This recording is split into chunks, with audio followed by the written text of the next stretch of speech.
we are going to allow the president of the ANC to now go on and present the statement on the outcomes of the special session of the meeting of the National Executive Committee.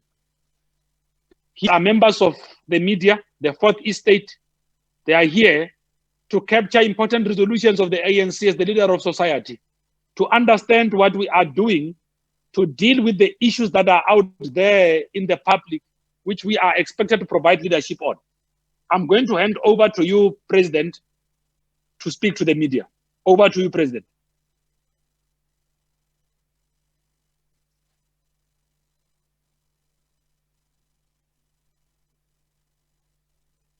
President, it's now your turn. Thank you, Comrade Pule Mabe, and greetings to members of the media, and of course, greetings to the national officials of the African National Congress.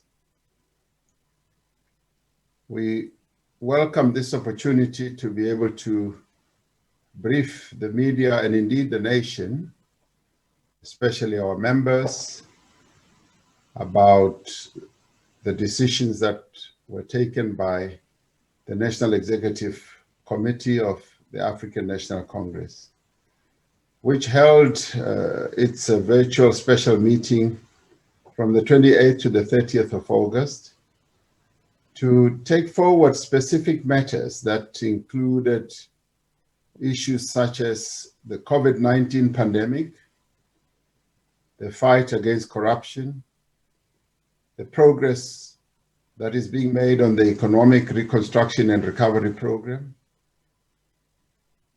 the scourge of gender-based violence and femicide, and local government, as well as our country's African agenda.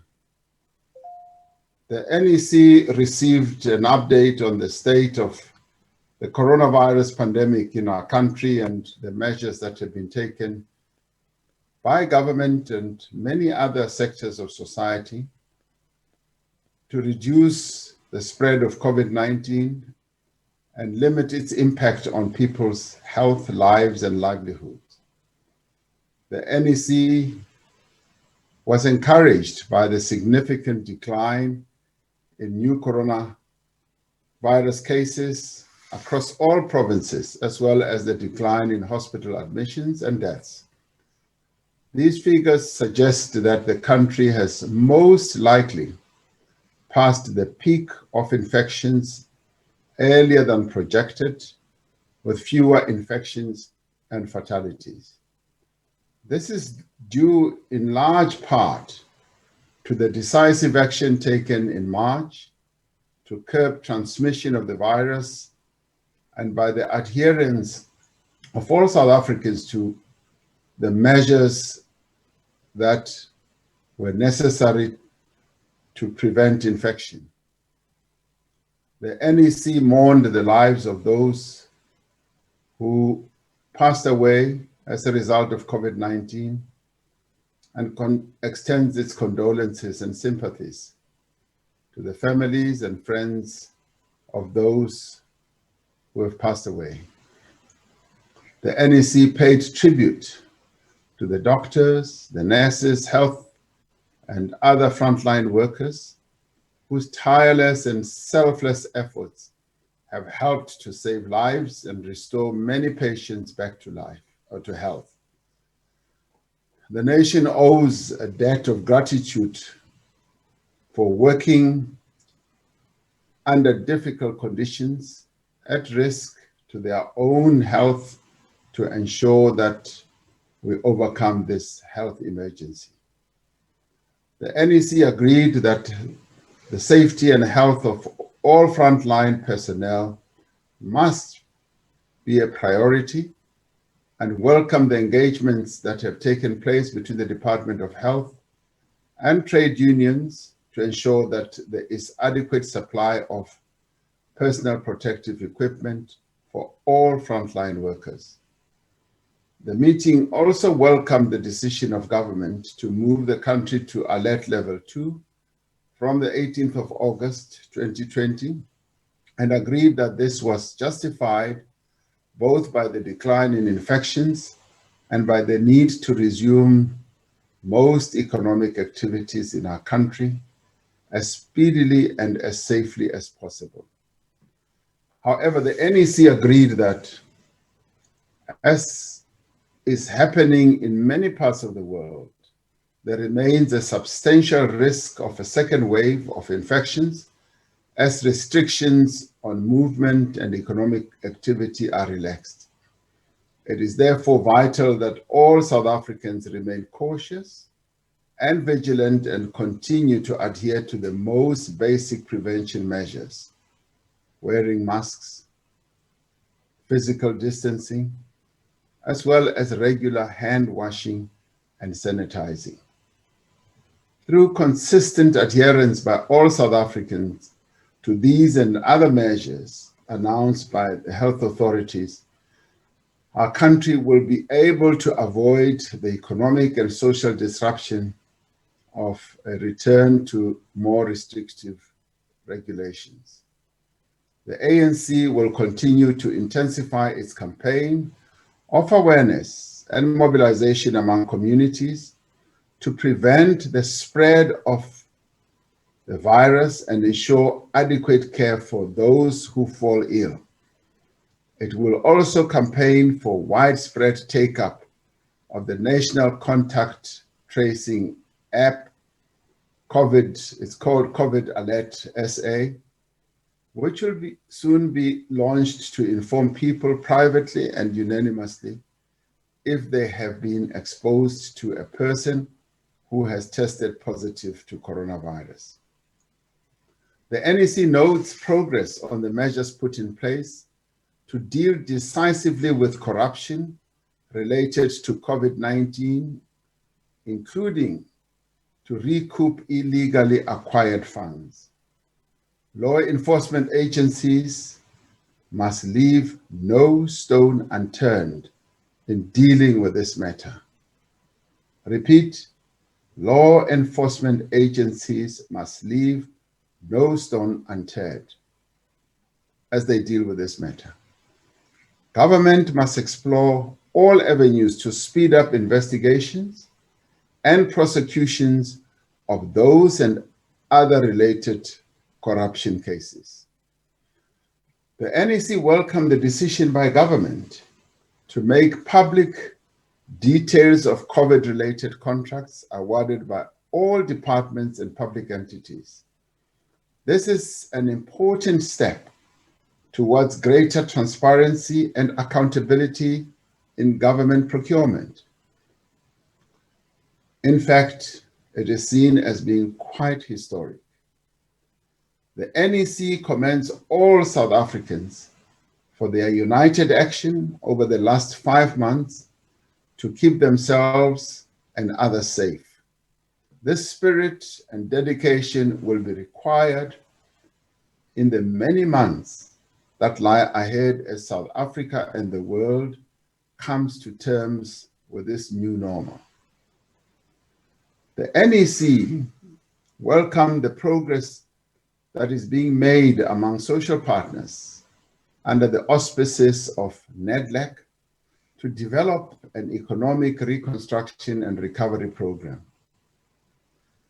It was encouraged by the extent of agreement amongst all the partners, business, labor, community, as well as government, on the key interventions that are required and for the need to act with urgency. The NEC reaffirmed its position that given the depth of the economic damage caused by COVID-19 and the difficulties that our economy was already experiencing before the onset of the pandemic, extraordinary measures are required to protect existing jobs and to create new ones in the immediate to medium term. These include the implementation of a massive infrastructure investment program, the stimulation of local production and manufacturing, a public employment drive, and the implementation of key economic reforms. The ANC has released its economic recovery program, which combines efforts towards reconstruction with accelerated transformation, economic inclusion, particularly for Black people, young and also the youth rather, and also women, as well as to engender ways for faster economic growth in our country. The ANC government announced relief measures of an amount of 500 billion rand to deal with the impact of COVID-19 pandemic. This was to deal with the health effects, measures to prevent a massive humanitarian crisis, and to provide a safety net for households, for businesses, to cushion them against the impact of the restrictions that were imposed. The 500 billion rand is being financed through a combination of revenue foregone by the government. This resulted in tax relief. It also is made up of credit guarantees, additional government borrowing, and reprioritization of existing government budgets. The ANC recognizes that while these measures have had a positive impact and continue to do so, they are insufficient to deal with the totality of the challenges that our people are experiencing right now. Challenges of unemployment, poverty, inequality, and most of all, exclusion from the economic activity which our society faces. It is in this context that the work on reconstruction, growth, and transformation should be completed as urgently as possible. The NEC will shortly convene a special Lekgotla on the Economic Reconstruction and Recovery Program. The NEC reaffirmed the position taken at its meeting of 31st July to 2nd August in 2020 that the ANC needs to draw a line in the sand between the organization and those who steal from the people. The NEC agreed on decisive action that needs to be taken to tackle corruption within our own ranks as the ANC and across society. In this regard, the meeting received a report from the National Working Committee on the work undertaken to collate information on the individuals within the ANC who are facing charges of corruption or other serious crimes. The NEC welcomed the report and actions being taken at various levels and resolved that these actions must be completed as a matter of urgency. This must be accompanied by public accountability. The NEC agreed that this will be a turning point in the fight against corruption and accordingly decided on the following. The NEC endorsed the contents of President Ramaphosa's letter to ANC members of 23rd August as a clear articulation of the policies and positions of the organization and agreed to the implementation of the points of action contained therein. The NEC emphasized that what seems to be a choreographed campaign against the president will not distract the movement from undertaking an intensified program against corruption and state capture as mandated by the 54th National Conference. In this regard, we will also work with other sectors of society and the broader population to confront the scourge of corruption. It also decided that cadres of the movement who are formally charged for corruption or other serious crimes must immediately step aside from all leadership positions in the ANC, in legislatures, or other government structures, pending the finalization of their cases. The officials, as mandated, will develop guidelines and procedures on implementation, and the next NWC meeting will receive a progress report in this regard in terms of how this decision is being implemented. In cases where this has not happened, such individuals will be instructed to step aside. The other decision was that cadres of the ANC who are reported to be involved in corrupt and other serious criminal practices must go to the Integrity Commission to explain themselves. Those who do not give an acceptable explanation may be suspended. NEC also decided that cadres of the ANC who are convicted of corruption or other serious crimes must resign from leadership positions and face disciplinary action in line with the ANC constitution. Other decision was that the NEC will meet with the Integrity Commission with a view to strengthen its role in restoring the values of the ANC and ensuring that it has the means and the resources it needs to carry out its mandate. Other decision was that guidelines on the ANC's approach to internal leadership contests in elective meetings and conferences of the organization will be developed, especially rules for lobbying and campaigning. This will take into account the organization's experiences over many years and will be guided by the overriding imperative to ensure that internal democratic processes do protect the movement's integrity and do indeed produce the best cadres to lead transformation.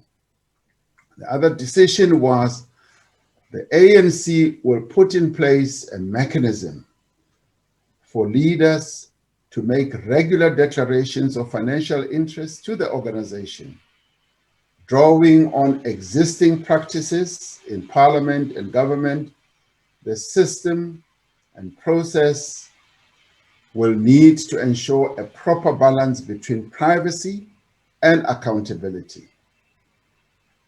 Other decision was that guidelines will be developed on ANC leaders and their families doing business with government and public entities. These guidelines will give due regard to the right of every person, like every citizen in our country, to engage in legitimate business activity as allowed by our constitution, while removing the potential for any ANC leaders or members of their families to derive undue benefit from political access.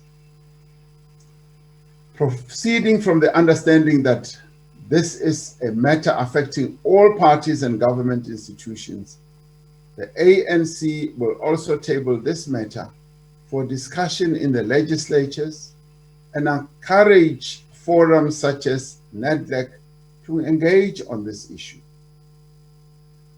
The NEC is determined that these measures should be implemented consistently and without any fear or favor or prejudice, and that they are essential steps towards renewing, rebuilding, and uniting our movement.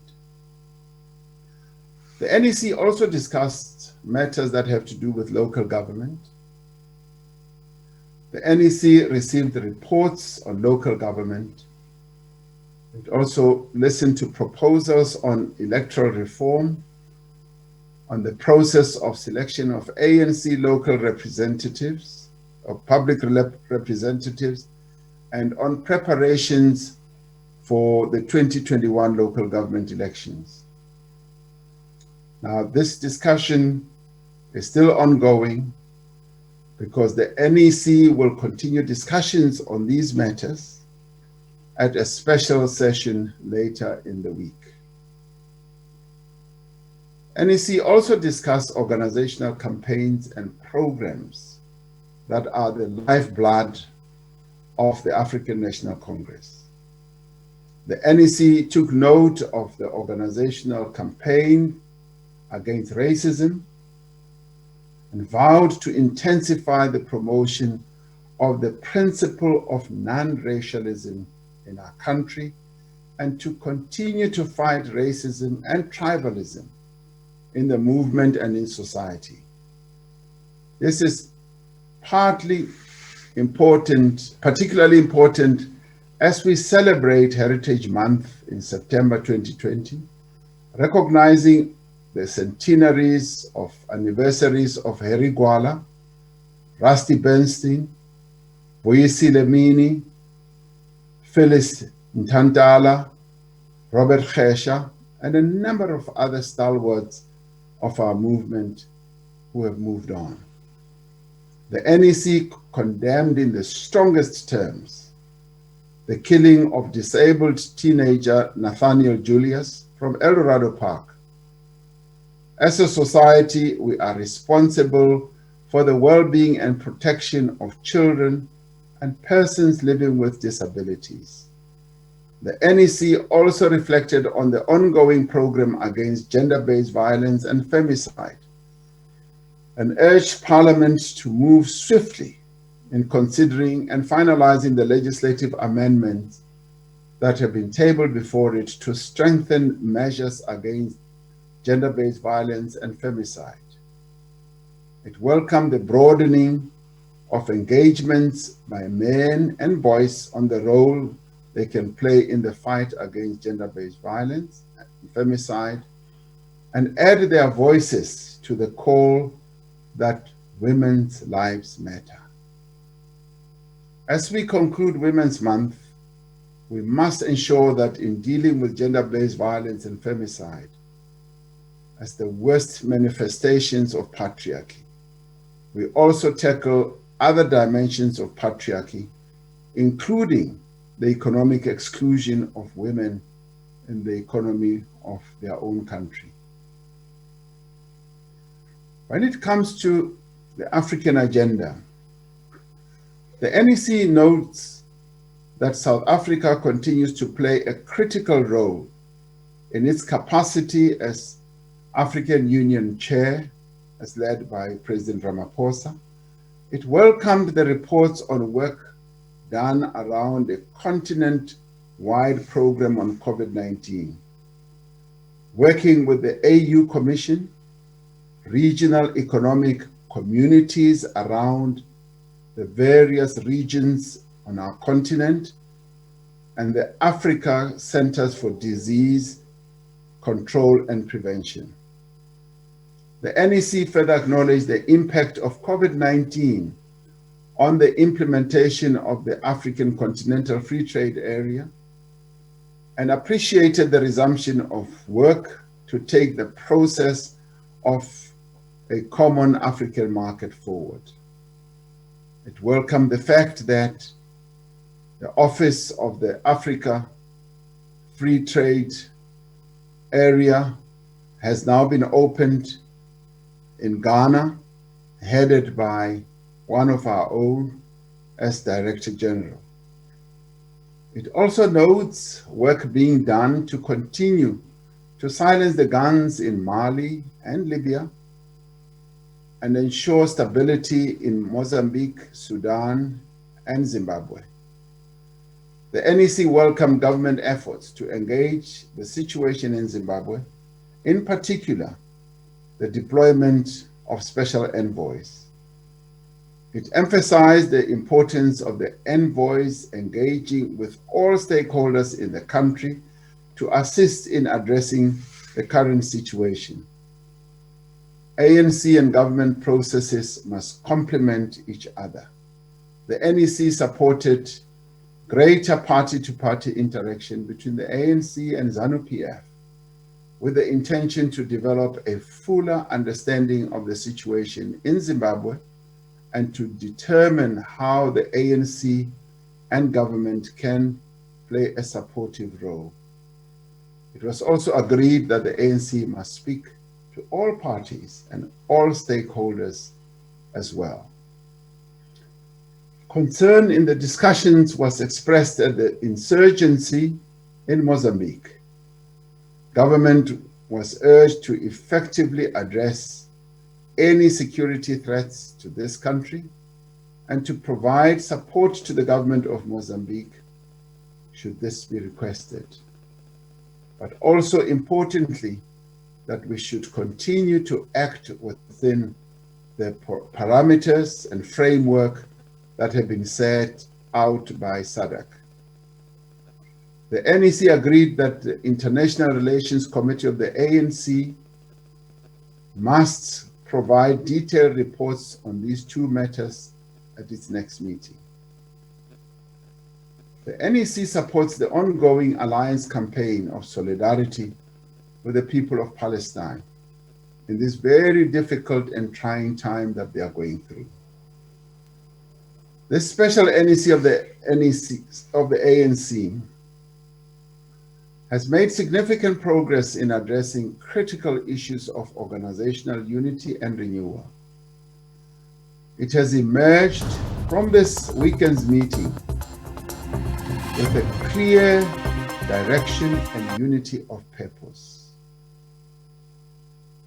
This was one of the better meetings that the National Executive Committee has held. The discussions that ensued in this meeting have laid a firm foundation for the organization to provide leadership on the urgent reconstruction and transformation of our economy, to sustain our response on the coronavirus pandemic, but more importantly, that the African National Congress 6 o'clock, good evening and welcome. You're watching ENCA. Thanks so much for joining us. I'm Sally Boudet. Let's take a look at your headlines this evening. And I will make it up as I go along, but I'm pretty sure our lead tonight is going to be President Ramaphosa speaks about the weekend NEC. Corruption will not be tolerated. But the NEC was also equally determined that we must engage as a movement and as a membership of the ANC and as society. We must engage in the fight to end violence against women and children, and to end the femicide and the killing of the women and the daughters of our country. The ANC held a really fantastic meeting, and it is these decisions that we are willing to provide to the nation. Thank you very much. Thank you very much. Comrade President. We do appreciate the comments and views made, the statement presented on behalf of the National Executive Committee. President, we have got members of the media here. I am going to allow them only 2 rounds of questions. National officials are here. They will be able to answer whatever questions that could come up. Members of the media, it is now your opportunity to file questions.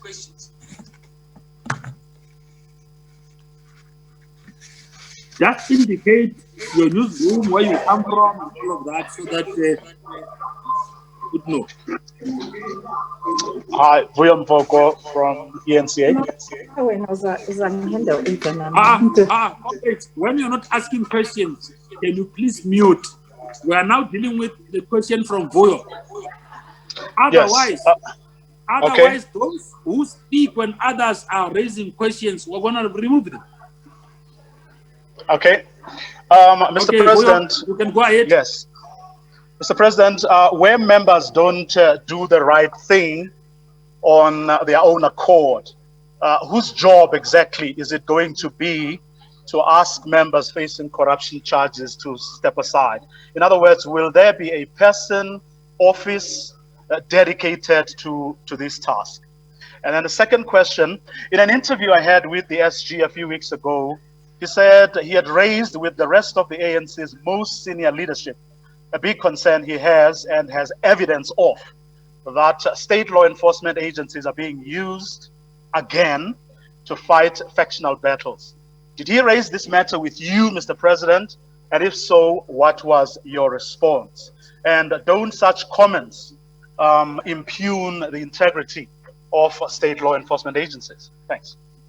Okay, we're taking all questions, President. We're just going to take all questions for officials. I see, I'm watching on my participants list. Manyatela, Clement. Thank you very much, Bule. Thank you to the officials. I have just two quick questions. The first one is to the president of the ANC. Mr. President, have you responded to the letter from former President Jacob Zuma? He seemed to be accusing you of destroying the ANC by painting the party with the same brush when it comes to corruption. He says you're trying to save your own skin. What's your response to that letter? And have you engaged with him? Do you plan on doing so? My second question is, why have you decided to approach the Integrity Commission only now? My understanding is that that's what you said to the NEC, that you will be presenting yourself to the Integrity Commission. Why now? Why didn't you do this as soon as questions were raised over the funding of your CR17 campaign? Thank you. Clement, don't make the president to confirm things that you hear through hearsay. The president of the ANC leads the organization. We're going to limit ourselves to what the president has been addressing on. Okay, can we go on, Samkele? Thank you very much, Mr. Pulemab. My question is directed to the president of the ANC. President Ramaphosa, can you please just give us a list as the leader of the organization of who are the formally charged ANC leaders who've got to step aside with immediate effect? Who are they in the National Assembly? Who are they in the executive? Who are they in the various provincial legislatures? On the issue of the letters, Mr. Mabu, we are going to ask this question without fear or favor. Mr. President, the NEC seemingly endorsed your letter against that of your predecessor, Jacob Zuma. Is this a showing of how strong you are in the National Executive Committee of the African National Congress? And seemingly, why is the former president now having a voice to voice out his opinions on the organization, as he did not respond to the letter that was written to him in 2009 by his predecessor, Thabo Mbeki? And lastly, on the issue of Zandile Kumete, did you have an engagement with Mtumiseni Ntuli and Sehle Zigalala on Zandile Kumete stepping aside with immediate effect alongside Michael Mabuya Khulu, laying the foundation for this past weekend's NEC? And what was your view of Tony Yenge asking you to step aside? Okay, Sidi wants to ask a question. Sidi? My question is directed to President Ramaphosa. Wait, but Sophie, you are not here. I can't see you. I can't see you on the chat. We are sharing facilities at SABC. I'm with Samkela. Oh, that's fine. But let me take CD. After CD, I'm coming to you. CD?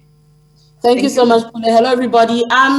My first question is around the Integrity Committee. You know, at the last NEC, there was a commitment to try and strengthen it. How has it been strengthened since the last NEC? And also, Mr. President, just to try and understand this, so we do hear that you are going to the Integrity Committee, so is the SG.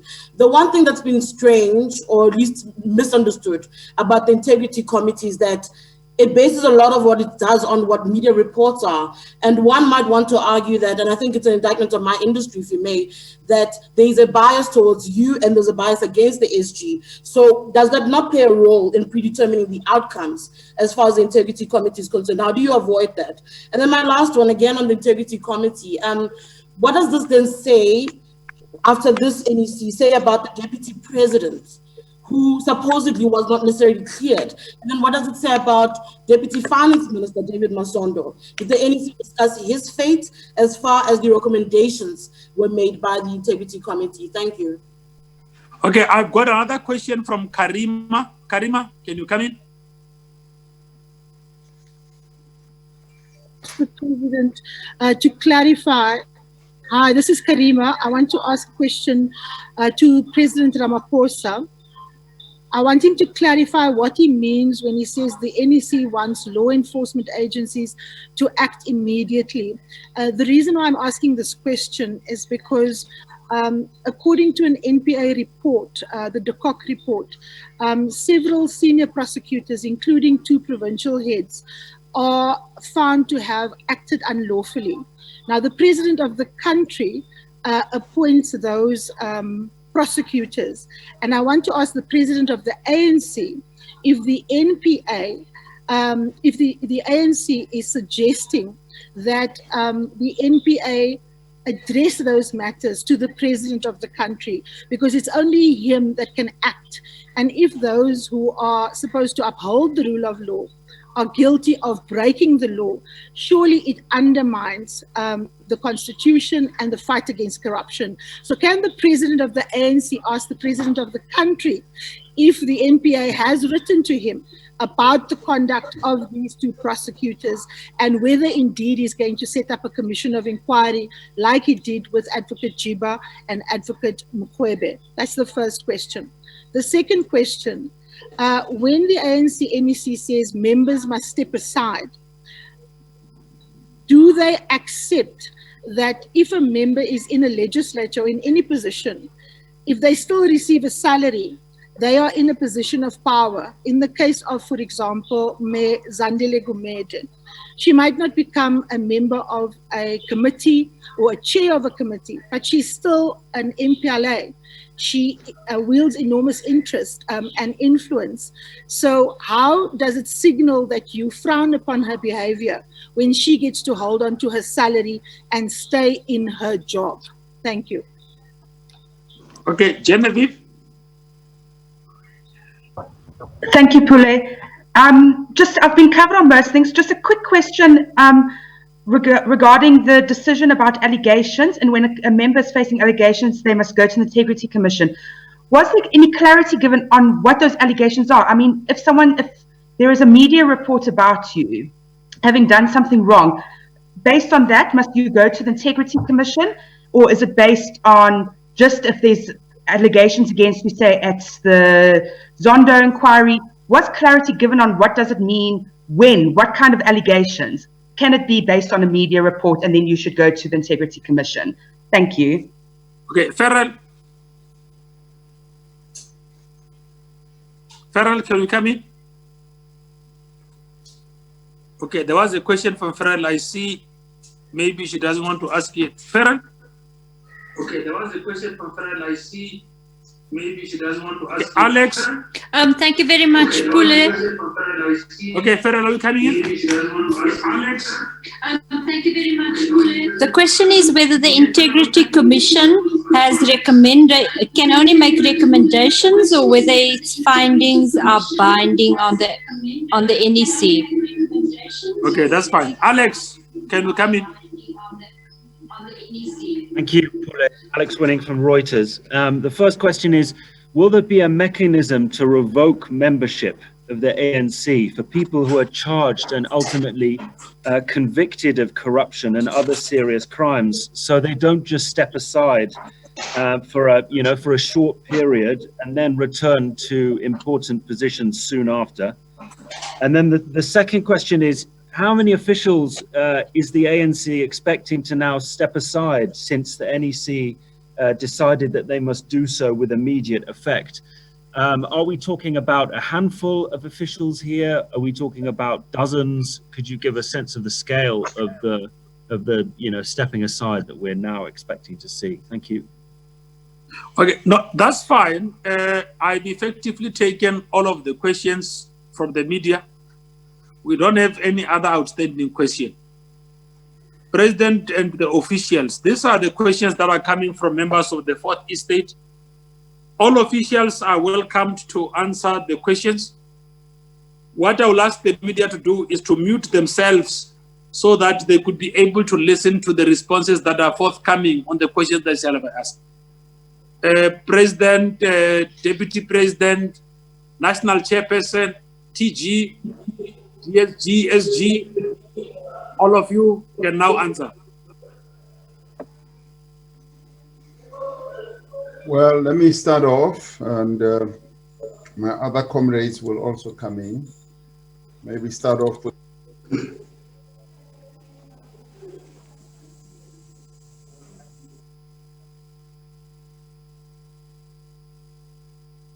President is mute. You're muted, President. President, we can't hear you. Am I muted still? You are fine now. Oh, okay. Thank you. Sorry. Okay.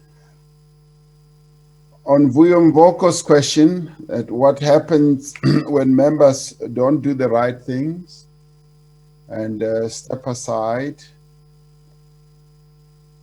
our constitution is very clear on matters like these. And let me say that much of the decisions that were taken by the National Executive Committee are embedded in the ANC's constitution. We've got rules, we've got processes that are set out in our constitution, that when certain things happen and are done wrongly, the constitution of the ANC kicks in.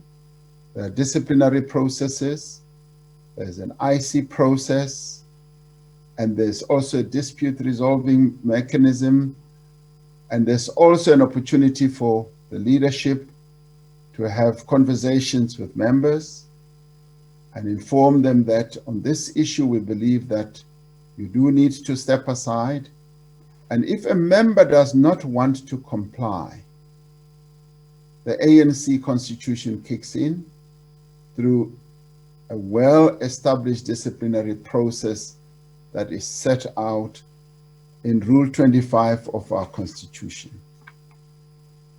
And in this era that we are now in, we expect that all members of the ANC will abide by what is set out in our Constitution and the ethos of our movement as well. When the NEC says that we are drawing a line in the sand, it basically means that we are entering a new era. We are ensuring that what the 54th conference decided on is now implemented. And I have no doubt in my mind right now that the decisions of the 54th conference will indeed be implemented, and they are in any event embraced by all members. And you asked, I think you said, who will be the responsible person or official or entity? And obviously, the Office of the Secretary General plays a critical role. The officials of the ANC play a critical role, the National Working Committee, and indeed the National Executive Committee. So you've got a phalanx of structures that will be able to deal with all these matters with even greater determination. State law enforcement agencies, did the SG raise this matter? Yes, the SG has raised this matter, and he has informed us as officials that he's concerned about some of the activities of people in state law enforcement agencies. Now, I take a dim view against people in state agencies who meddle in political matters of political parties. This is precisely what we want to bring an end to and to depart from. I take a very firm view against it and will not allow state law enforcement agencies to play politics. They must do their work without any favor, without any prejudice, and without targeting members of any political party for that matter. And if, yes, anything has been done that is untoward and which is legal, yes, by all means. But the issue of spying, the issue of targeting, listening to conversations, that must be desisted from. And I say that advisedly because I've been a victim of that as well. So I want to see that coming to an end. State agencies must never be used to fight political battles, and they must not get embroiled in the politics of political parties. And if we are to find anyone who's involved in that, we will take firm action, absolutely firm action. From Mayatula, have I responded to the letter that was penned by former President Jacob Zuma? No, I have not responded. I received many letters as president of the ANC, and this letter happens to be one of those. So I have not responded. And obviously, the letter is being debated, it's being talked about, and so I have not responded to the letter, and I don't even know what the reasoning for the letters were, and will not even publicly entertain issues that are raised in the letter, because I think it's important as leaders where we are, that if we are to engage in discussions, we should do it within the confines of our movement as leaders. Now, Samkele says, the letter, is this a power contest that the NEC endorsed the letter? I don't get involved. This is not a power contest. What we are seeking to do is to reposition the African National Congress, and we reposition it by adhering to our policies, adhering to implementing the decisions that were taken at our 54th conference. There's just no magic about it. It is really those decisions that were taken by the 54th conference that are in the process of being implemented. I have discussions with comrades from KZN about comrades Zandile Kumete and Mike Mabuyakulu. The answer is yes. As leaders, we have discussions like that. Tony Ngeni articulated a view, yes, at the NEC about the president also doing the right thing and stepping aside, and he was raising it around the CR17 funding. CD asks, how has the Integrity Commission been strengthened? We are, as we said in our statement, going to have a meeting with the Integrity Commission, and in that meeting we are going to discuss the functioning of the Integrity Commission and how the ANC itself should interface with the Integrity Commission. We're also going to discuss how we can enhance and strengthen their work so that they can function much more effectively. And that is precisely what we are going to do. Now, CD says the Integrity Commission could be biased against the SG and more favorably disposed towards me. That is news to me. That is completely news to me. The Integrity Commission is a structure of the African National Congress that is made up of seasoned comrades in our movement, comrades who are veterans of the struggle, who know and understand the ethos and the ethics of our movement, who are able to make judgments and to analyze situations properly, and who will be able independently to come to conclusions on their own.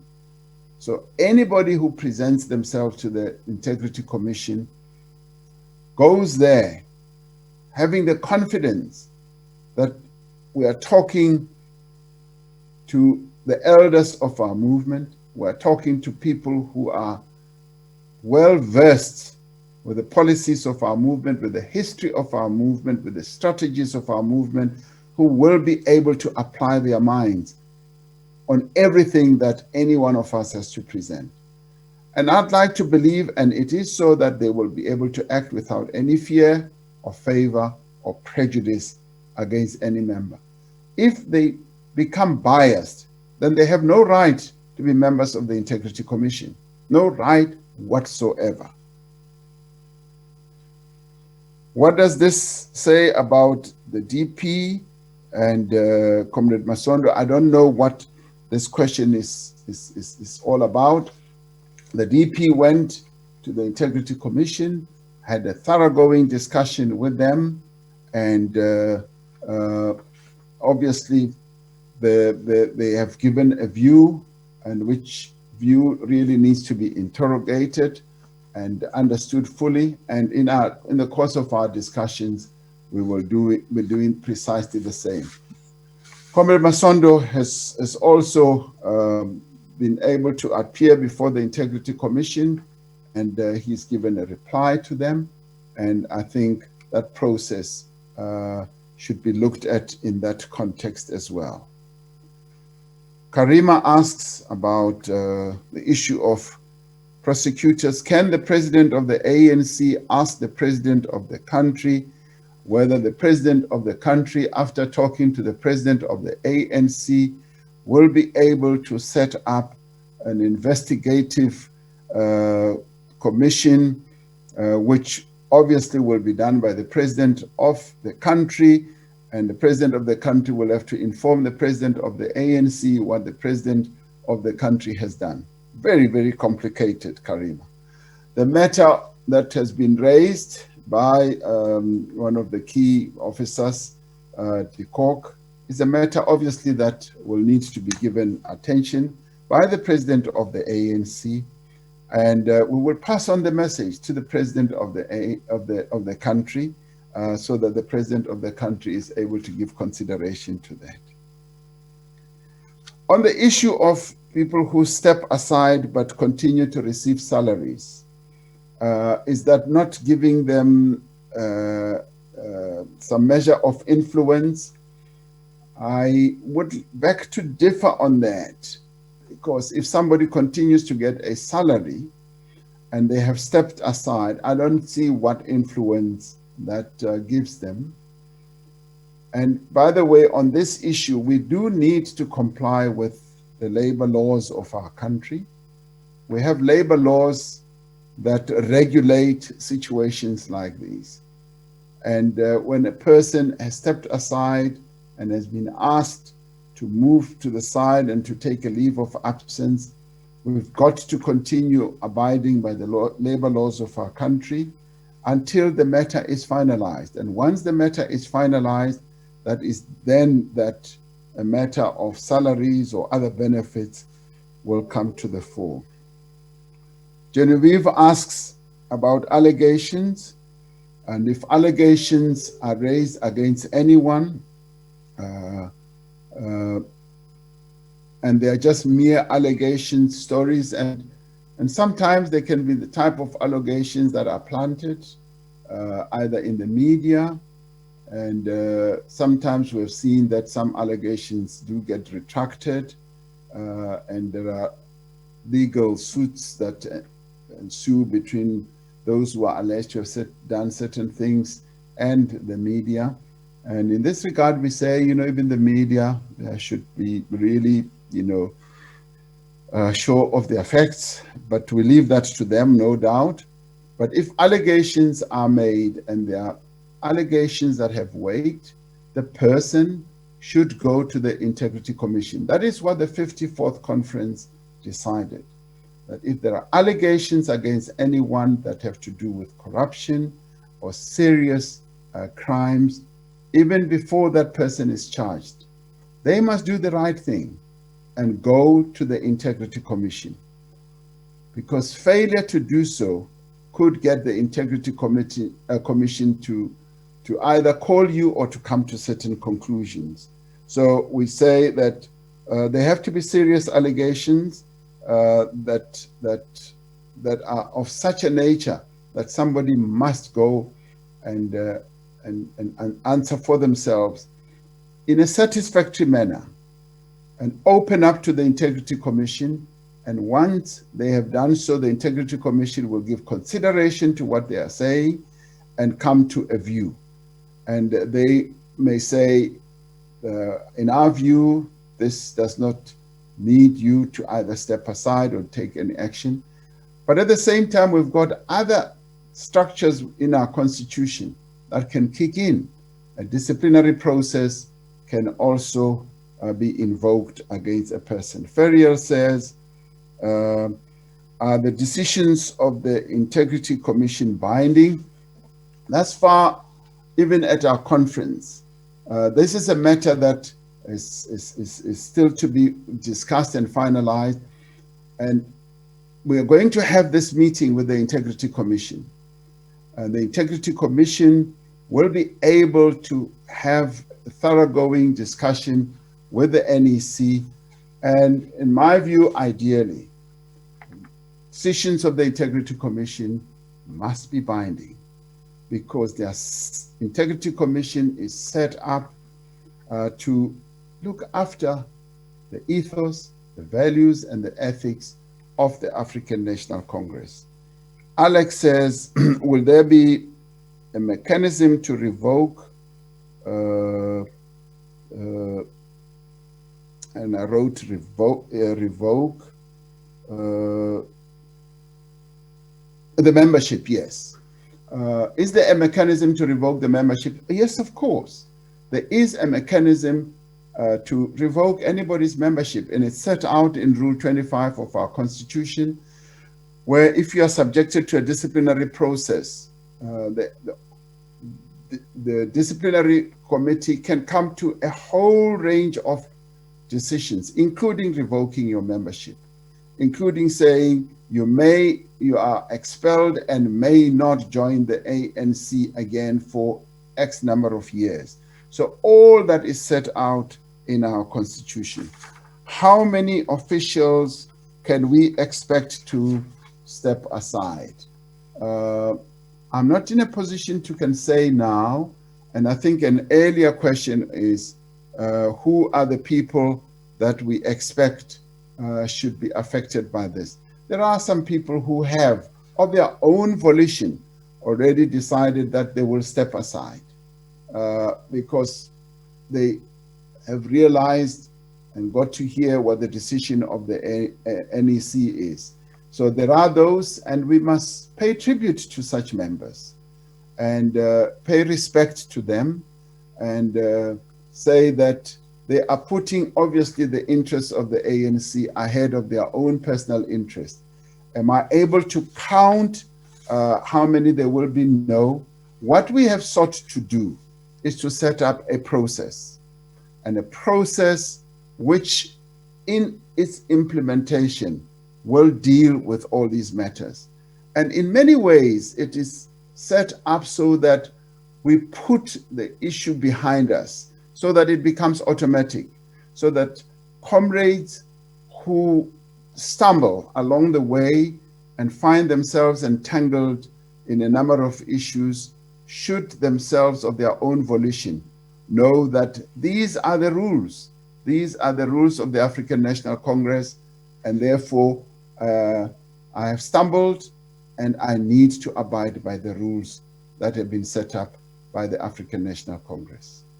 But I'm sure that other officials are ready, willing, and able to add, and I see that the national chairperson and other officials will be able to add to some of these questions.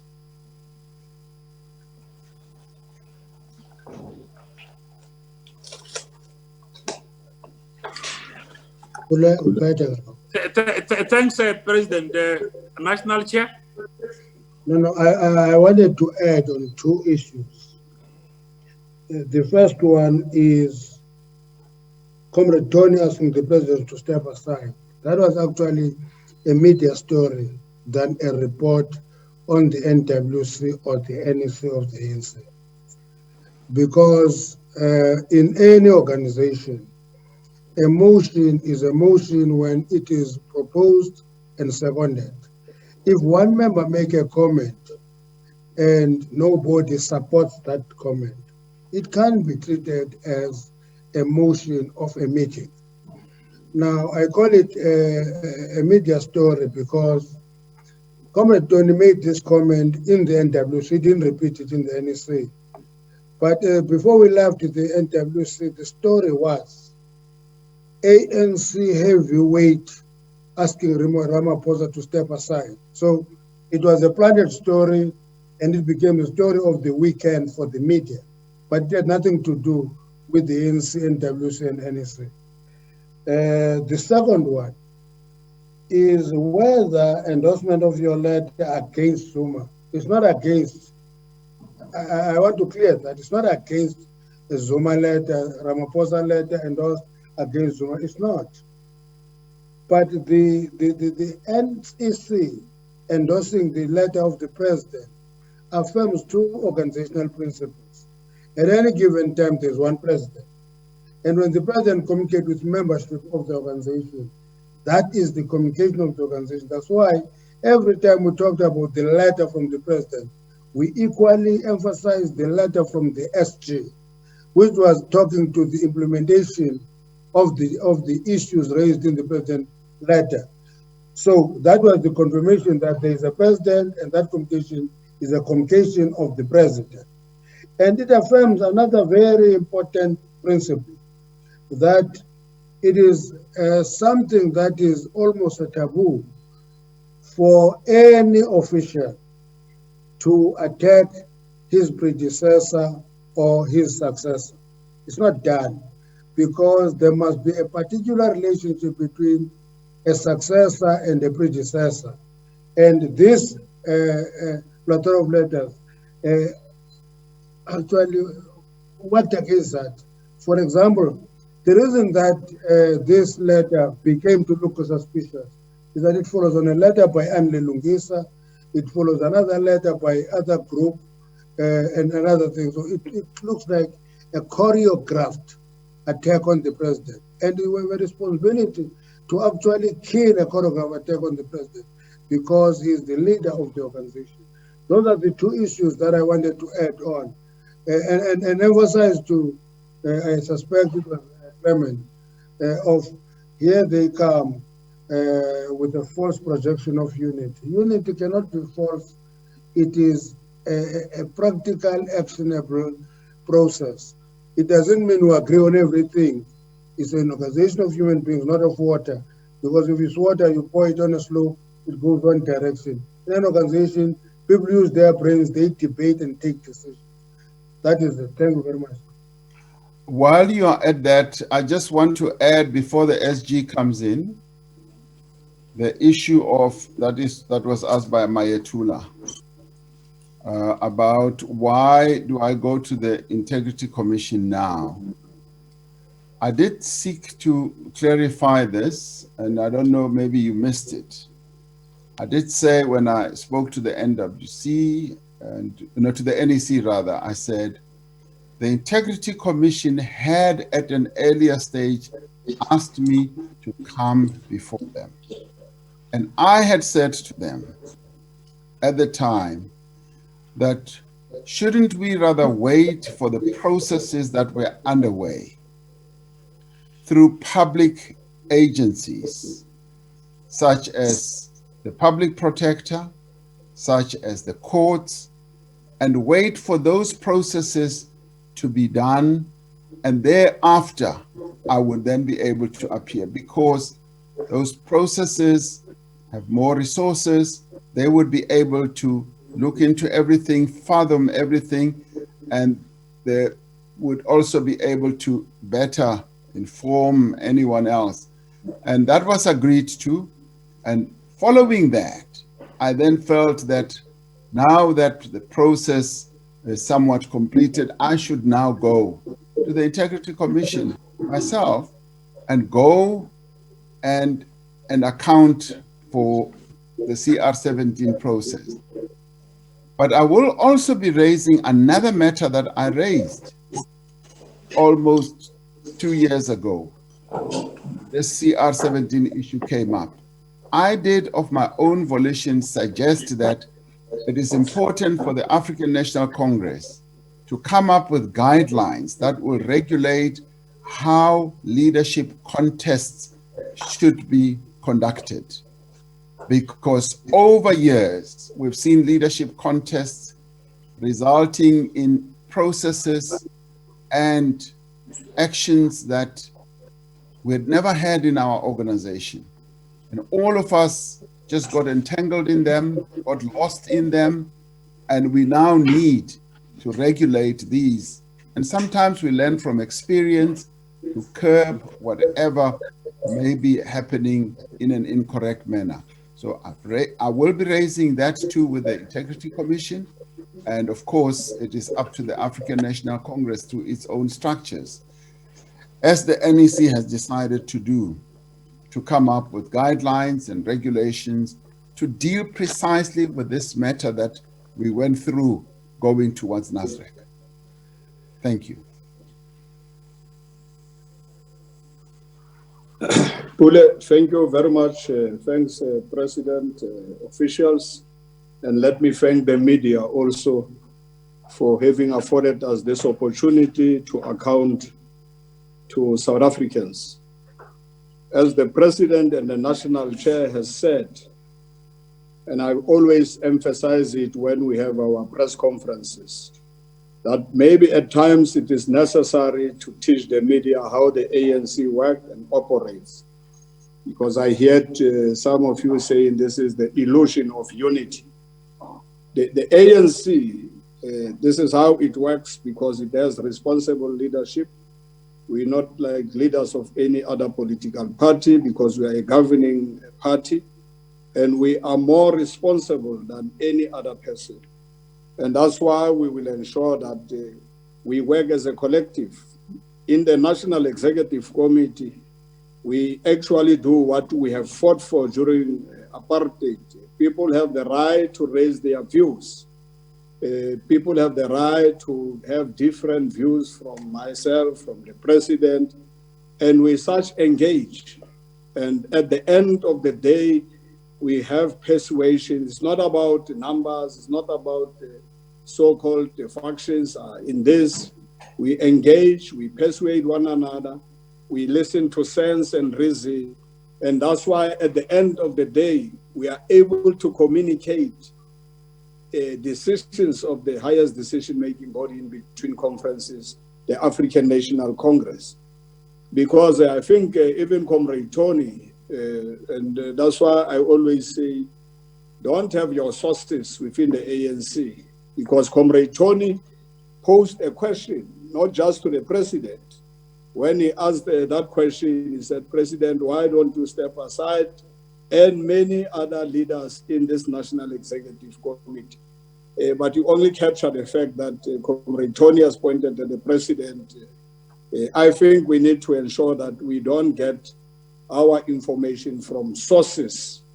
And that's why today we have decided as this top 6 to come and account to you so that we actually give you what actually happened within the African National Congress. And as President have said, and as the statement says, we have discussed the letter of the President. By the way, before the President even penned that letter, we communicated, myself and the President, because we keep that interaction, we keep that touch with all of us. I do interact with the Deputy President, the National Chair, our office as SGO, Comrade Jesse. When we do our work, that's what we actually do. President, there are these issues. So President, when he penned that letter, he did actually consult with me, and I said, President, it does actually happen. It does make sense. This is how the African National Congress has operated many years ago. And it is still the ANC of yesterday. And what President has also said is that There are labor laws in South Africa. There is a constitution, the rule of law, the law of natural justice, and the National Executive Committee does not express any guilt or innocence on anybody because people are presumed innocent until found guilty by a competent court of law. That's what the South African Constitution says. And the ANC is part of that South African body politics, and the constitution of the country is supreme. But the ANC has its own processes, and that's why the President has outlined those processes in terms of us moving forward. In fact, on corruption, President, we said we have to fight it very hard, but we must fight the corrupter, the corruptee, and the facilitator of corruption. That's what we should actually try and start doing as the African National Congress.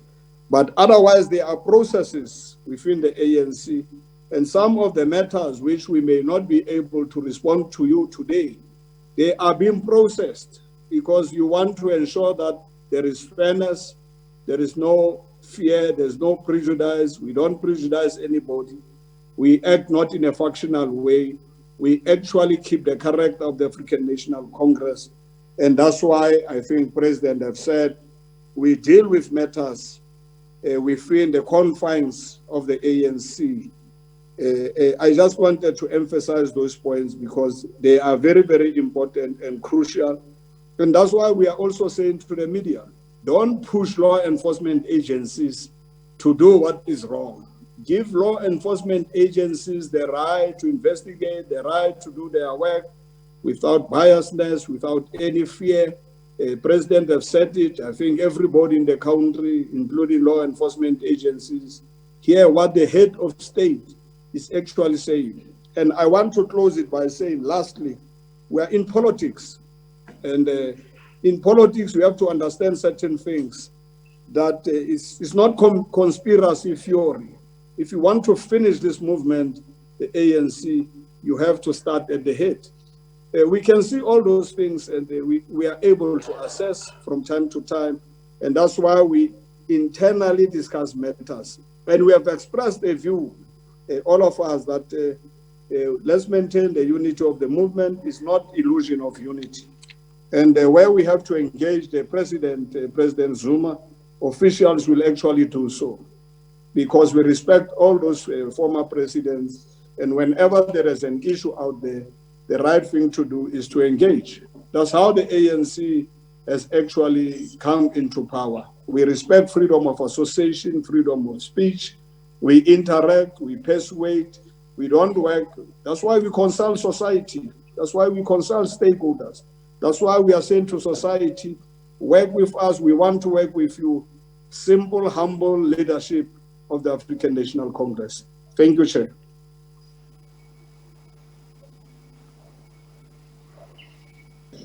Pule.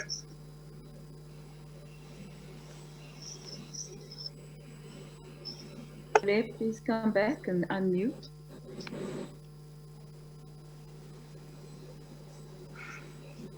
Pule, please unmute.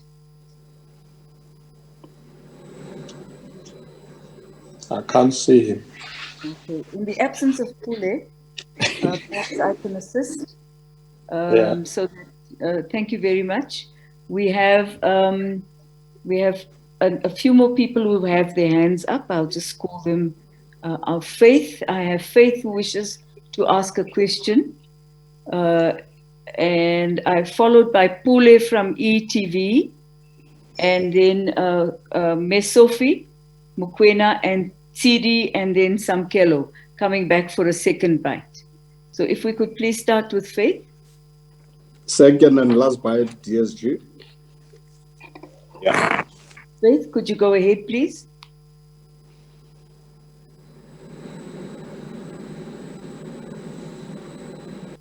Faith is not asking the question. I'll move on to Pule from ETV.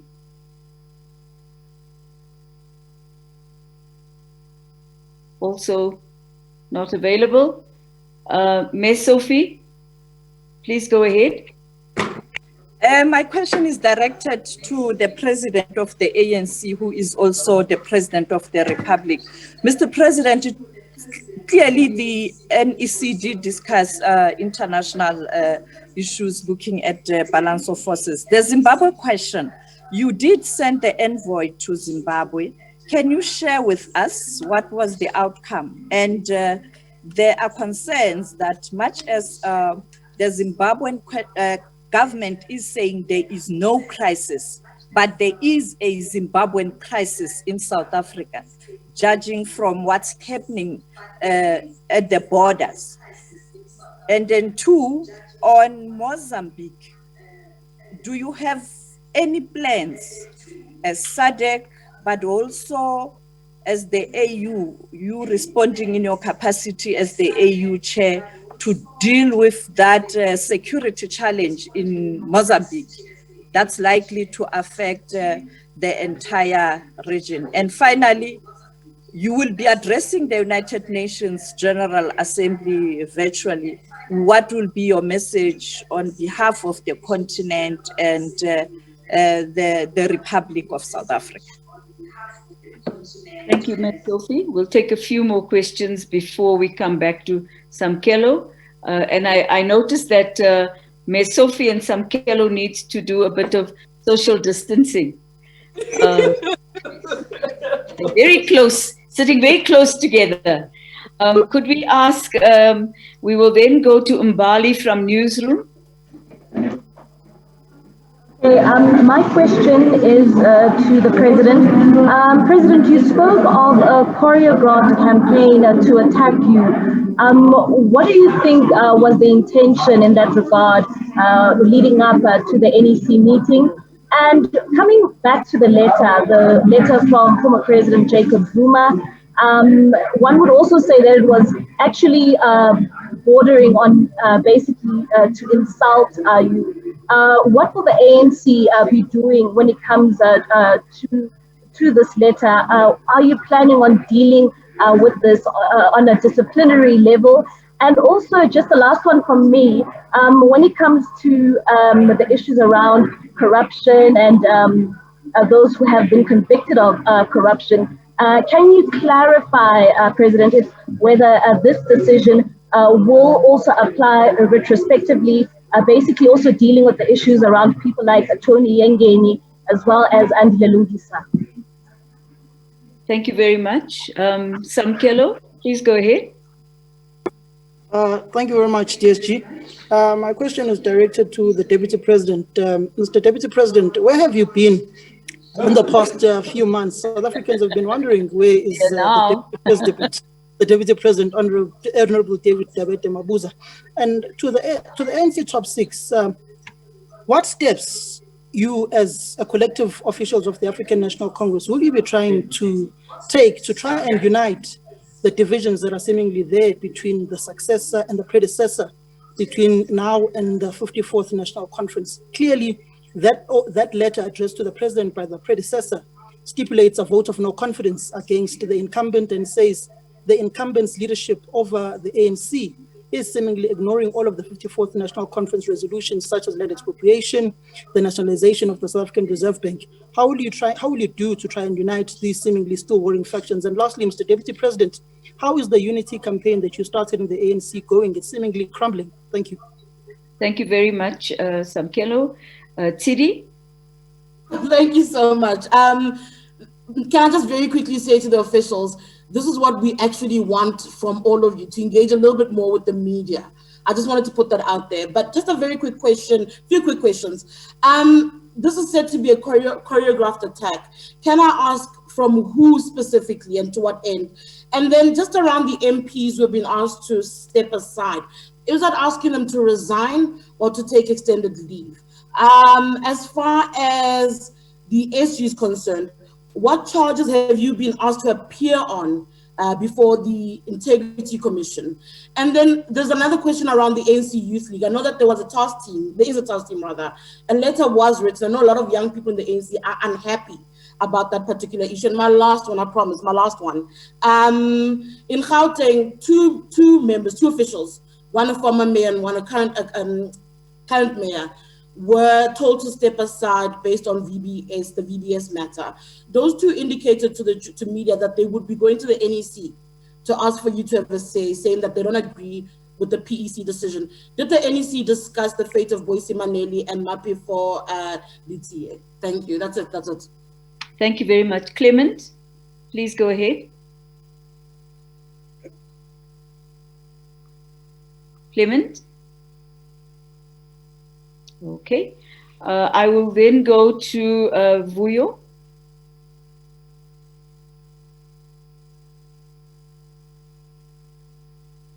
Vuyo, you are offline. Yes. Thank you. Okay, can you hear me now? Yes, we can. Okay. Just regarding Zimbabwe, what you said, Mr. President, earlier is in fact what the SG said over 3 weeks ago.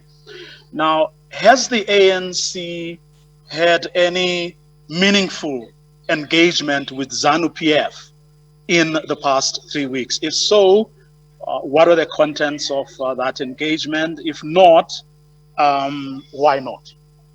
And then to the Deputy President, just in your, what is still outstanding in the matter that is from where you sit in your matter with the Integrity Commission?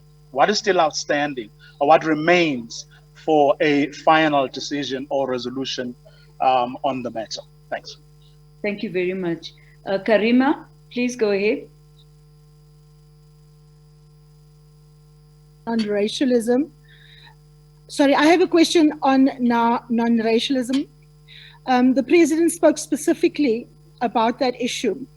And given that commitment to non-racialism, I want an explanation from President of the ANC on why the mayor of Bronville, who called community members Busmans, was exempted from any kind of sanction from the African National Congress. What kind of message does it send to communities when they are allowed to be abused by ANC members, and those ANC members are allowed back into the organization? To what extent can we take the ANC seriously on being anti-racist and also being non-racial? The second question I wanted to ask was the question of the law enforcement agencies. When I interviewed the Deputy Secretary General of the ANC, she made an example of the fact that often people are charged, but the law enforcement agencies take their time to investigate matters. And as a consequence of that, you can argue that justice delayed is justice denied. But the NPA has not acted on a series of cases, low-hanging fruits, on corrupt officials inside its own ranks, the police, and state capture cases. What is the NEC's view on the pace on which the law enforcement agencies, and particularly the NPA, is moving on corruption, particularly when it comes to high-profile cases? Because a lot of the people argue that whenever they come to court, the cases are pushed back. And on the other hand, you are saying you can't interfere with the process. So the NEC's view on the pace of the NPA's prosecutions. Thank you. Kotatso, you will be the last person to ask questions, and then we will request the President and the officials to respond. Kotatso? Kotatso Madisa here at the Sowetan newspaper. To the SG, how far is the consultation process on the reinstatement of the two Limpopo officials, Provincial Treasurer Denim Caesar and the Deputy Chairperson Florence Radzilani? When can we expect them to be back in office? And also perhaps to the SG or the President, we understand that the previous NEC had agreed in principle to establish a special court to deal with COVID-related corruption. How far is this process? When can we expect the Mr. Lamola to be starting this process? Thank you. Thank you very much for all your questions. Comrade President, would you like to begin or? Thank you. Okay, thank you, DSG. The first one is from Faith regarding the envoys that I appointed and sent to Zimbabwe. What was the outcome of their engagement? The envoys indeed went to Zimbabwe. Former NEC member Sidney Mufamadi, former Speaker of our National Assembly, Baleka Mbete, and former Minister and NEC member, as well as NEC member Mbete, Mwako Ramatlhodi. They went and met President Mnangagwa and his delegation. They had extensive and quite lengthy discussions. And in the course of those discussions, it became clear that we needed to have a process through which they would engage with other people, and it was felt that we should give consideration to that, and that is something that we would obviously want to see happening in the intervening period.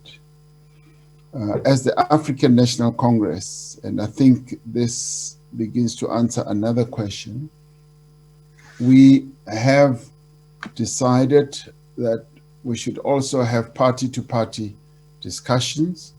Yes, indeed, the Secretary General spoke about this, and we've now reinforced the need for this, and the Secretary General will be finalizing the delegation that will be going to Zimbabwe in days to go and meet with the Zimbabwe political governing party, ZANU-PF.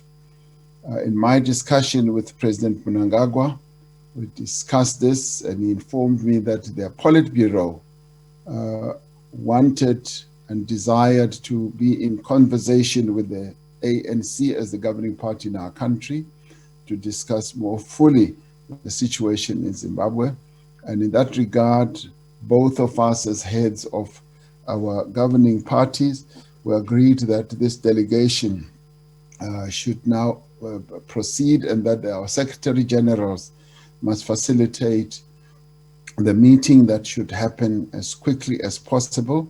And as you heard, the National Executive Committee expressed a deep desire that when they get there, they should have an opportunity of meeting other stakeholders in Zimbabwe. And clearly, it is important that we get as broad a view of what is happening in Zimbabwe as we possibly can. Because as you correctly say, we are having to deal with a situation on our borders.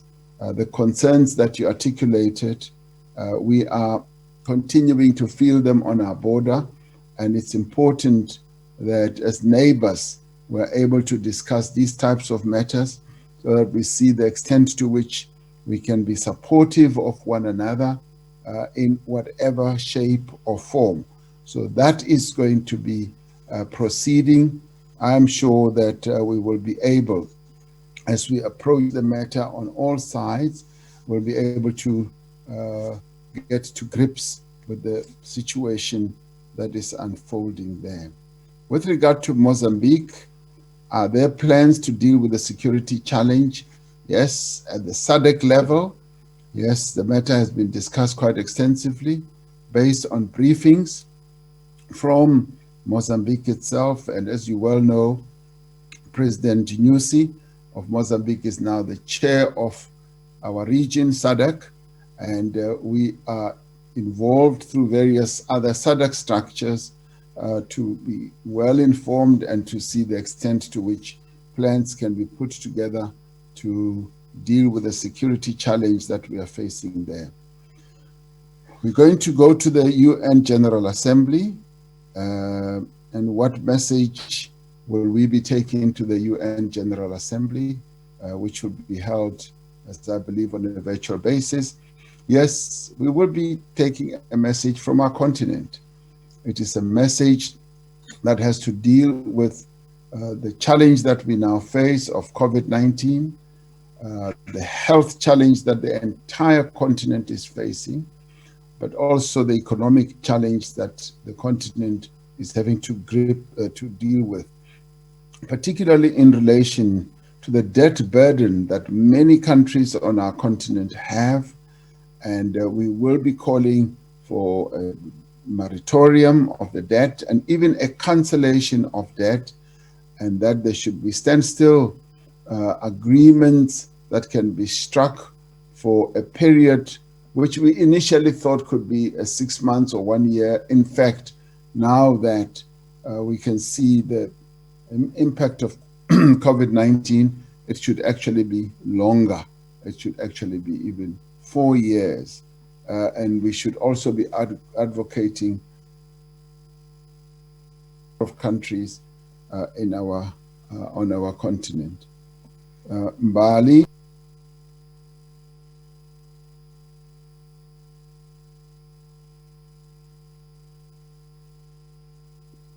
President, you are on mute. I'm sorry. Yes, I thought on Bali's question on the choreographed attacks, I thought that the national chairperson answered that question, and I would like to leave it at that, unless the other officials also want to answer. The letter you say was an insult to me, and what will the ANC do in the form of a disciplinary process? No, we are not going to go that way, and I don't see it as an insult. I'm not that easily insulted, much as people can stand on mountains and hills and seek to insult me.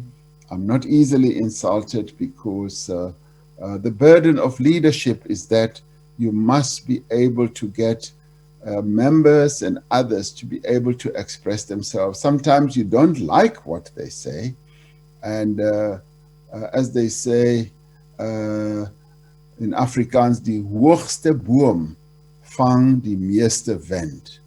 The highest treetop catches the fiercest wind, and I take it as par for the course. There will not be any disciplinary process, no. We will not go to that level. We will not descend to that level. In fact, there will be discussions that will ensue around this matter. Discussions that should be fairly straightforward and friendly and comradely, rather than discussions that will be underpinned by dislike for one another, hatred for one another, and all that. Will the issue of corruption have a retrospective effect? We did say that the NEC charged the officials to report to the NWC about all these matters that have to do with discipline. Better still, that have to do with comrades who may well find themselves on the wrong side of the type of behavior that the ANC expects. And once that has been done, it will be presented to the NWC, and the full effect of that will then be looked at. CD asked the same question.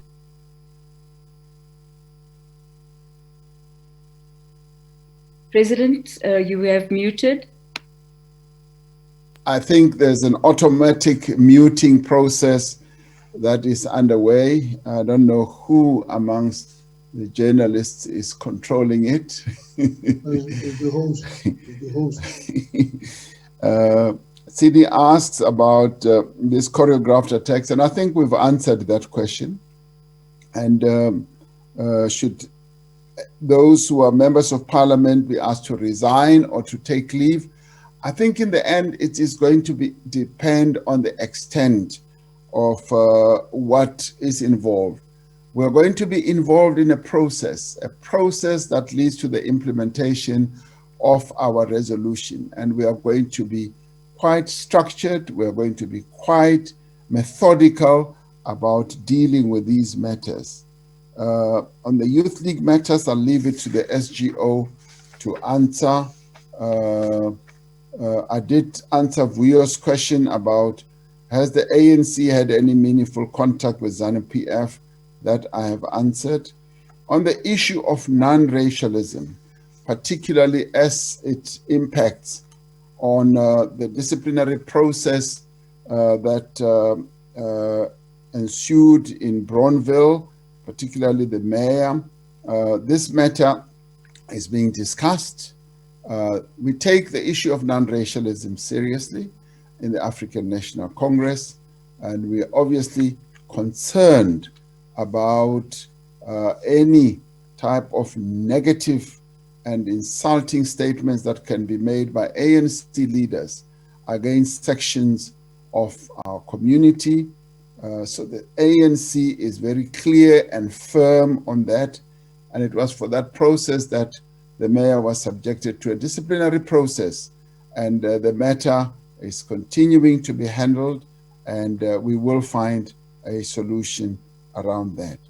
On the NPA that Karima has asked, the NPA has not acted on many cases. I think the NPA will confess that they are the first to say that in terms of stabilizing the NPA, they are having to address a number of issues. Great progress is being made, and the NPA was targeted in the past for destabilization, for weakening, but we are strengthening the NPA.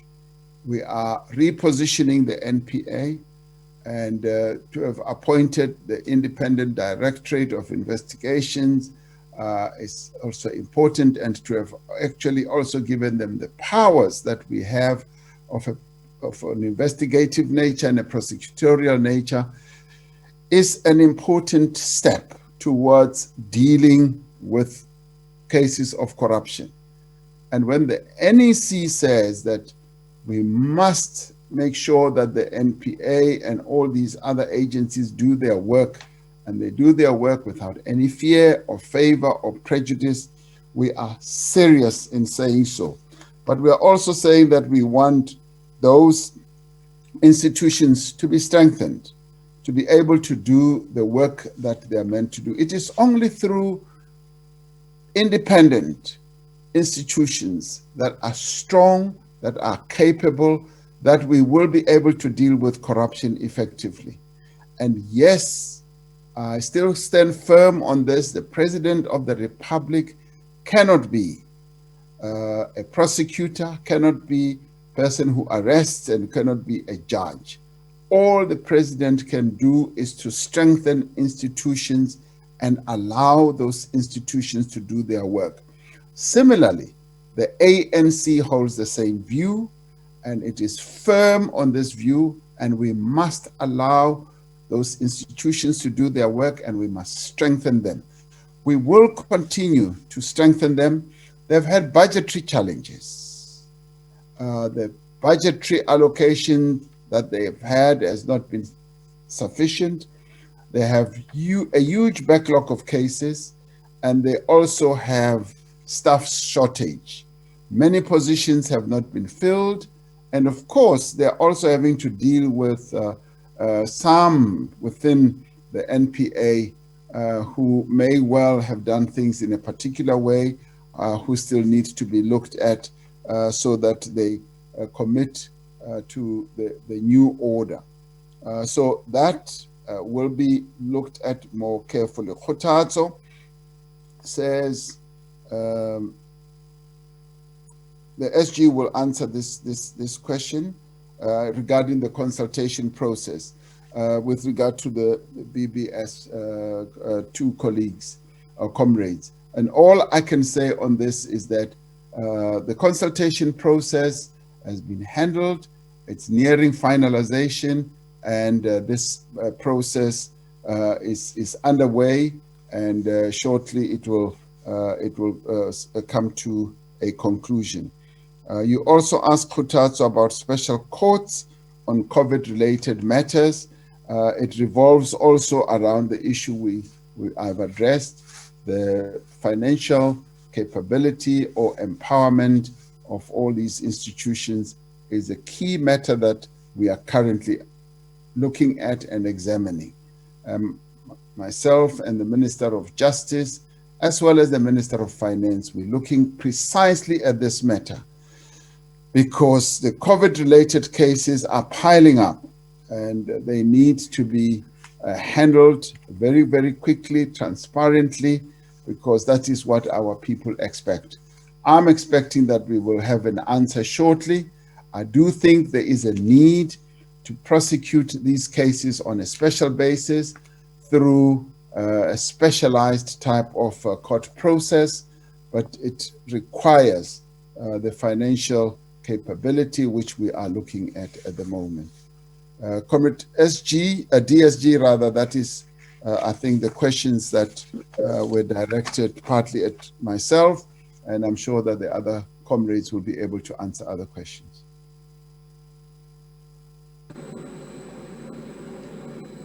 DSG.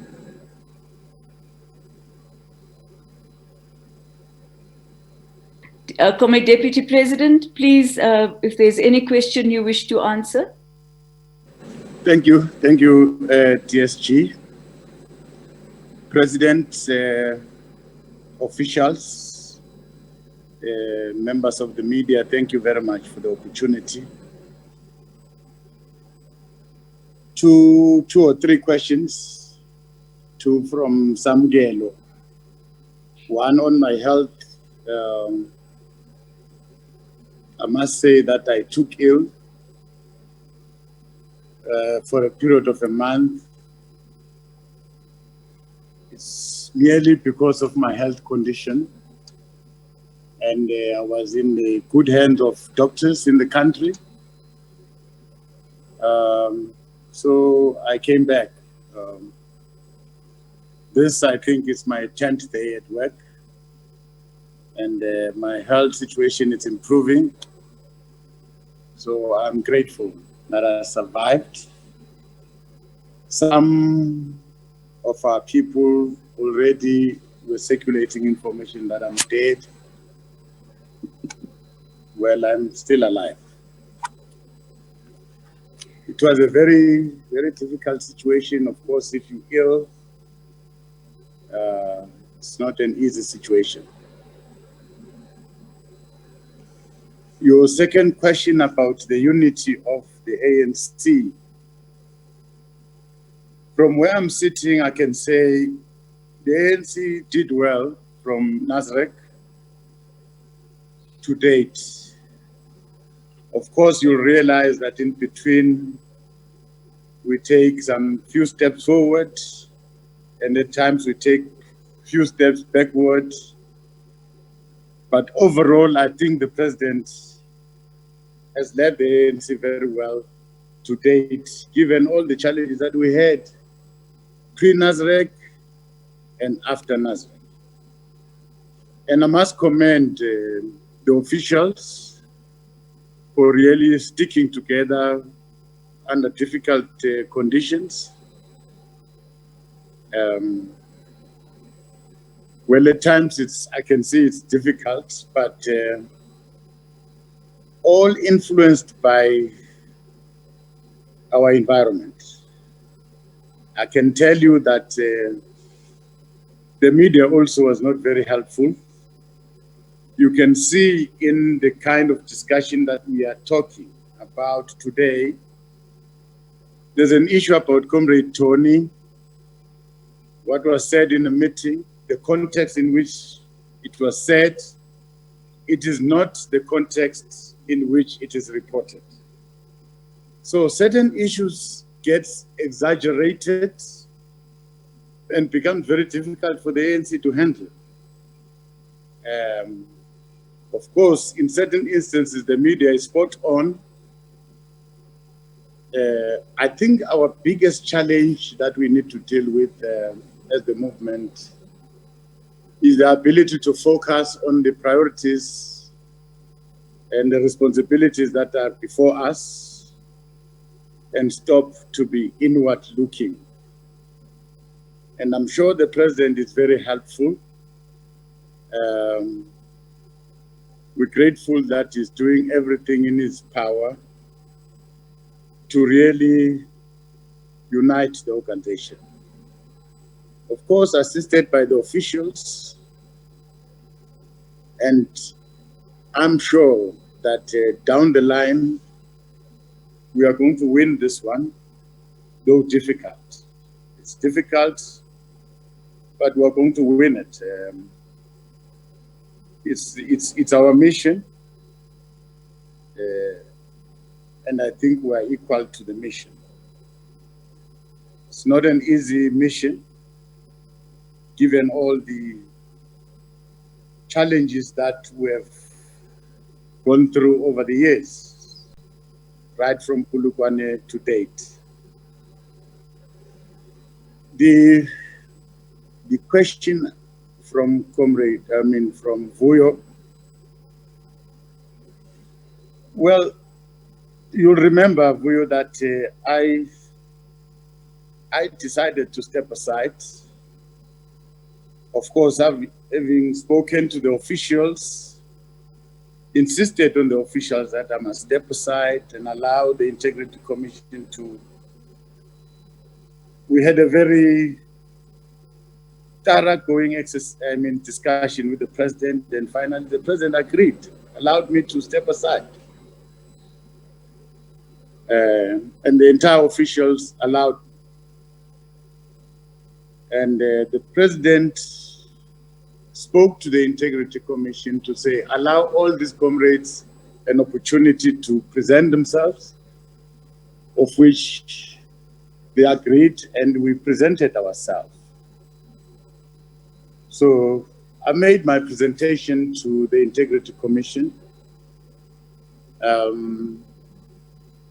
Of course, with some discomfort in the process at which they have arrived in their own decision, and the very fact that in the process, I was never called. According to them, I was not supposed to be called. I was supposed to present myself. I think we discussed that, and we found one another. And then I left, went back to the officials. Then the Integrity Commission wrote their own report about all the engagement which they had, all the comrades that presented themselves before them, seeking to say, these comrades can proceed and be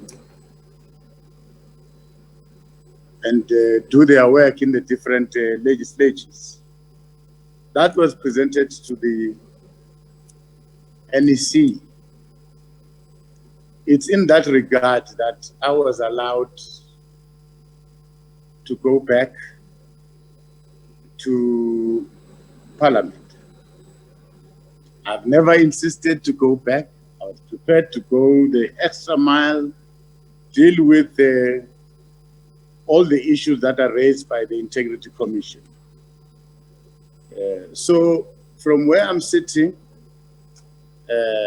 maybe there might be new issues, but we're always prepared to listen to the Integrity Commission, and we're always prepared to step aside when we're called upon to step aside. So there should be no quarrel. There should be no issue really that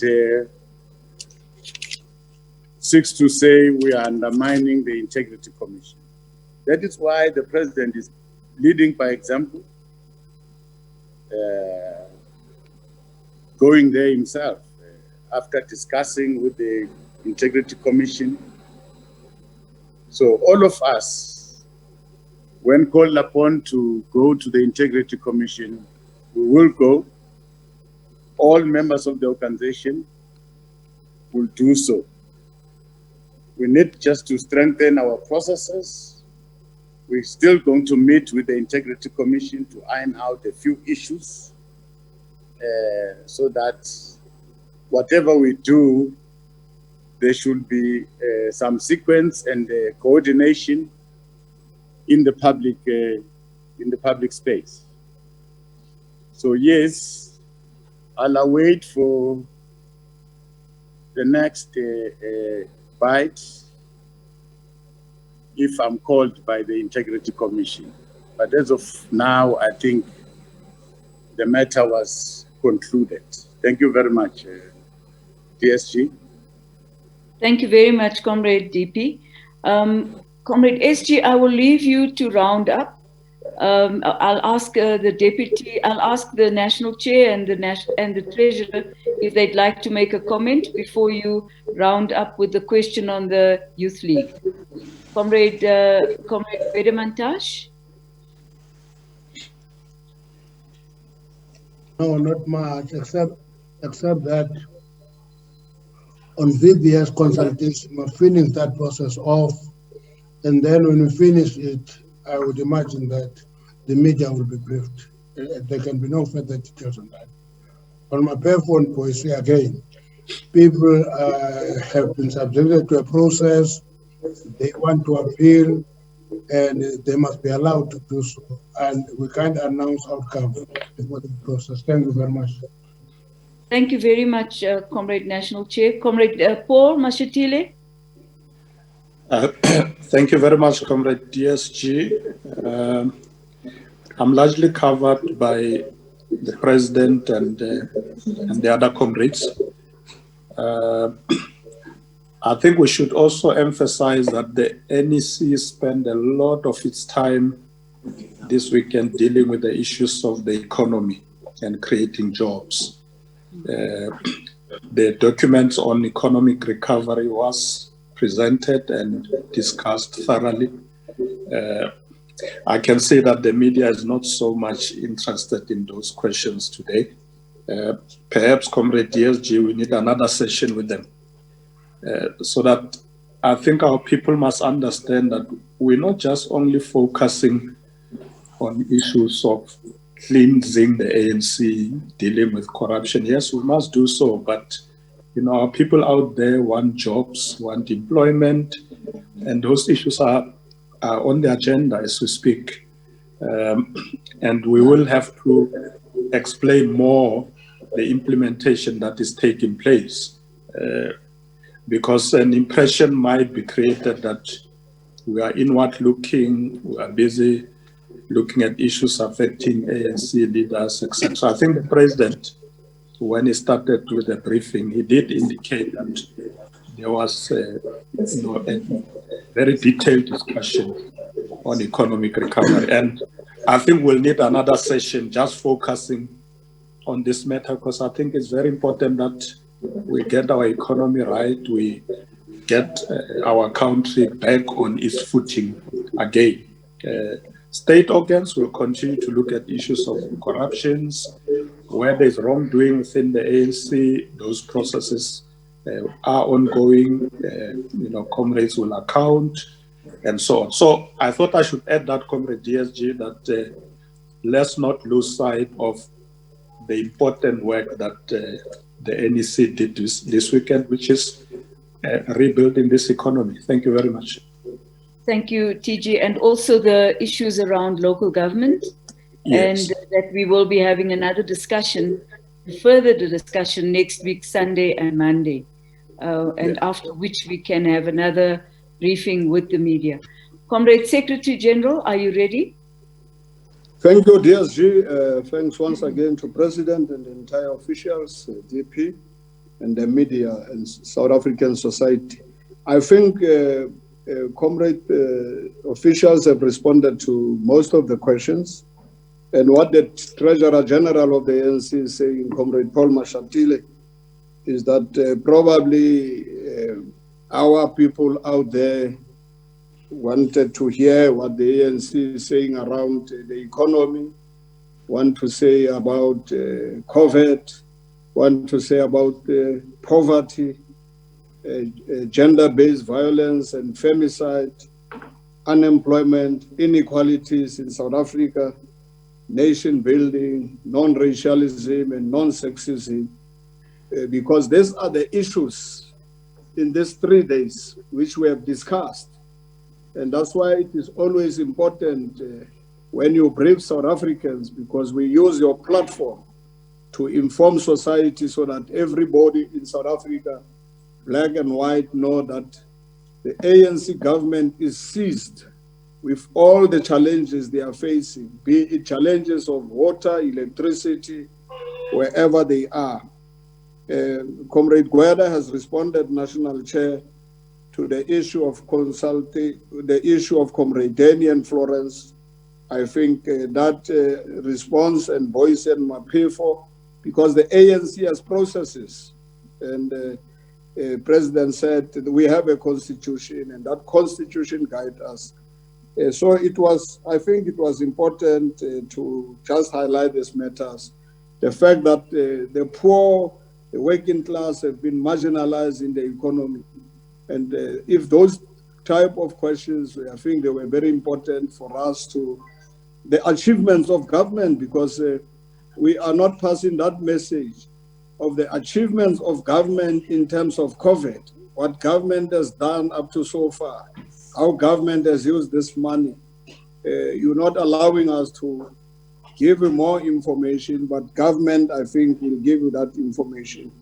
The NYTT, the youth, work in progress, process, we always process our discussions. And I think we are busy with engagement because we want the young people, if it was not covered by now, the young people could have gone preparing themselves to do a conference. They are still preparing themselves. We are looking to the matter, and we will be updating you from time to time. The last question, and I listened attentively to the President, and Karima, I think that's what we want to do. We want to make sure that what the President has said, and the President was not just careful, he was saying what is actually the right thing to say. He said if there are people in MPA that may have done something wrong or some things wrong or acts of whatever, those people will be dealt with. But I hear you saying corrupt officials. And this is what we have been defending. Maybe we better use alleged corrupt officials so that you don't become a court of law because images are sometimes tarnished when there are no facts. Because we always say if you have facts, as South Africans, the law binds you to say, go and report any criminality to any law enforcement agencies. So let's leave them to do their work, and I think don't rush them because they want to ensure that when they charge a person, they have successful. They will actually be successful in terms of what they are working. Otherwise, I think it was good questions, DSG. The issue of the integrity, I am in touch with the Integrity Committee. Thank you very much, SG. Thank you very much to all the officials, and especially thank you to all the journalists and newsrooms and TV houses that came to be with us today. And hopefully we'll see you again quite soon. This ends our press conference. Thank you very much and good night. Thank you very much, DSG. You re-emerged. Thank you, of the ANC, Jesse Duarte, wrapping up that media briefing, which took all of Thank you very 2 much, hours. Karima Brown, it was quite a long one. Thank you very much, Comrade. Thank you. After the weekend meeting, it was billed as the smackdown of the century, the ANC NEC meeting, but the responses